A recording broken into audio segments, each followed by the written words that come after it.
Assalamu alaikum. My name is Rajesh and I'm from IT profession. My question is, why a religion for a peace? Why a religion? Yeah, why do we need a religion? Like Islam, you're preaching Islam. Brother asked a very good question. That why do you need a religion? Like Islam or any other religion. Brother, if you understand what is the meaning of religion, religion, according to Oxford Dictionary, means a belief in a superhuman controlling power, a personal god or gods that deserve worship. In Islam, the Arabic word used is deen. Deen in Islam means a way of life. So you ask me the question that why do you require a way of life? And why do you require to understand, as Oxford Dictionary says, religion means believing in God. So why do we have to understand God? The reason is that, brother, normally when you get a machine, if you get a machine, maybe a complicated machine, along with it you get an instruction manual. I'm asking the question, why do you require the instruction manual? Why? Why, brother? To understand. To understand, because you don't know the machine. If you allow me to call the human being the machine, you'll have to agree it is the most complicated machine on the face of the earth. So don't you think this requires an instruction manual? The last and final instruction manual for the human being, it is the glorious Quran.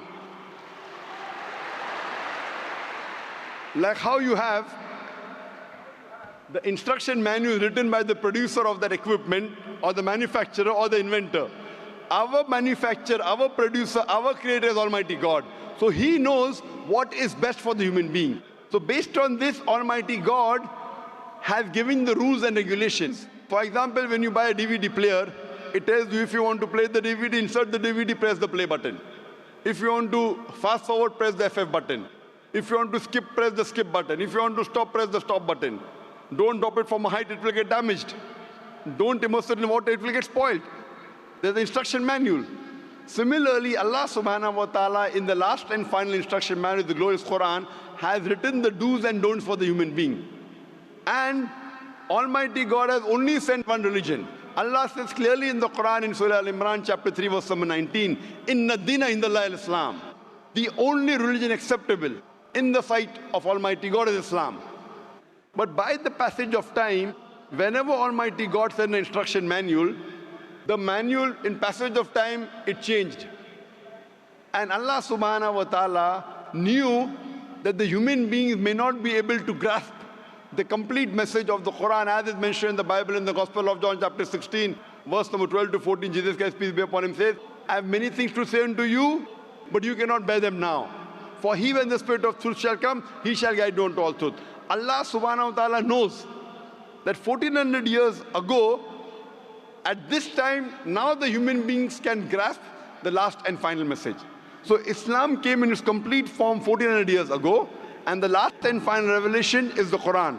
All the previous revelations, the basic message was the same: believing in one God, worshipping the true God, who does not have any image, doesn't have any idol, you have to prostrate. The basic message was the same. But because there were changes in the scriptures, Almighty God revealed the last and final revelation, the Quran. And Allah says in the Quran in Surah Hijr chapter 15 verse number 9, that I have revealed the Quran and I will guard from corruption. Now because this is the last and final revelation, Allah takes it upon Himself that He will guard it from any corruption.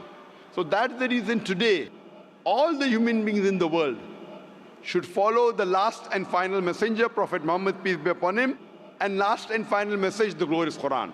All the scriptures that came before, since they were time-bound, they were meant only for a particular group of people. They were not meant for the whole of humanity. And the message was supposed to be followed till the new message came. Allah didn't require to preserve that message.